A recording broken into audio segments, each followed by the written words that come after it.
ചെല്ലാനത്തെ രൂക്ഷമായ ശുദ്ധജലക്ഷാമം പരിഹരിക്കണമെന്നാവശ്യപ്പെട്ട് പഞ്ചായത്ത് ഭരണസമിതി അംഗങ്ങൾ സമരരംഗത്ത്. പ്രശ്നത്തിന് ഉടൻ പരിഹാരം കാണണമെന്നാവശ്യപ്പെട്ട് കരുവേലിപ്പടി ജല അതോറിറ്റി ഓഫീസിന് മുന്നിൽ ഭരണസമിതി അംഗങ്ങൾ കുത്തിയിരുന്ന് പ്രതിഷേധിച്ചു. ശുദ്ധജലക്ഷാമത്തിന് ത്വരിത പരിഹാരം ലഭിക്കാത്ത പക്ഷം വരും ദിവസങ്ങളിൽ ശക്തമായ സമര നടപടികളിലേക്ക് കടക്കുമെന്ന് ചെല്ലാനം പഞ്ചായത്ത് ഭരണസമിതി.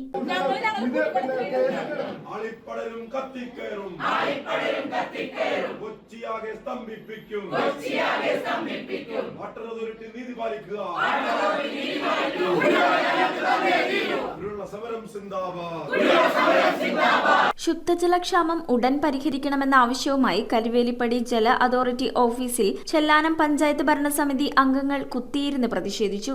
ആഴ്ചകളായി തുടരുന്ന ജലക്ഷാമം പമ്പിങ്ങിന്റെ സമയദൈർഘ്യം കുറച്ചതുകൊണ്ടാണെന്നും നിലവിൽ പൈപ്പിലൂടെ വരുന്ന ജലം അഴുക്ക് കലർന്ന് ഉപ്പുരസമുള്ളതാണെന്നും പഞ്ചായത്ത് ഭരണസമിതി ആരോപിച്ചു. പമ്പിംഗ് സമയക്രമം നീട്ടണമെന്നും വൈകുന്നേരങ്ങളിലെ പമ്പിംഗ് പുനരാരംഭിക്കണമെന്നും ആവശ്യപ്പെട്ടാണ് ഈ പ്രതിഷേധം. പഞ്ചായത്ത് പ്രസിഡന്റ് ജെസി അഗസ്റ്റിൻ, ജില്ലാ പഞ്ചായത്ത് അംഗം ജോസഫ് മാർട്ടിൻ, ബ്ലോക്ക് പഞ്ചായത്ത് അംഗം Giji Babu, Congress block president P Jacob, KPCC secretary Thampi Subramaniam, panchayat അംഗങ്ങളായ ഗണേഷ്, ഷിബി സജി, ശ്രീനിയേസ് പൈ, നിശാന്ത് ജോസഫ്, ലൂസി രാജൻ, അമ്മിണി ജോസഫ്, മെഡോണ കരോളിൻ, ട്രീസ, ജിനിമോൾ ജാൻസി, മാർഗ്രറ്റ് സെബോ, സെബാസ്റ്റ്യൻ എന്നിവർ നേതൃത്വം നൽകി. പമ്പിംഗ് സമയം വർദ്ധിപ്പിക്കാമെന്ന് അധികൃതർ ഉറപ്പ് നൽകിയതിനെ തുടർന്നാണ് പ്രതിഷേധം താൽക്കാലികമായി അവസാനിപ്പിച്ചത്.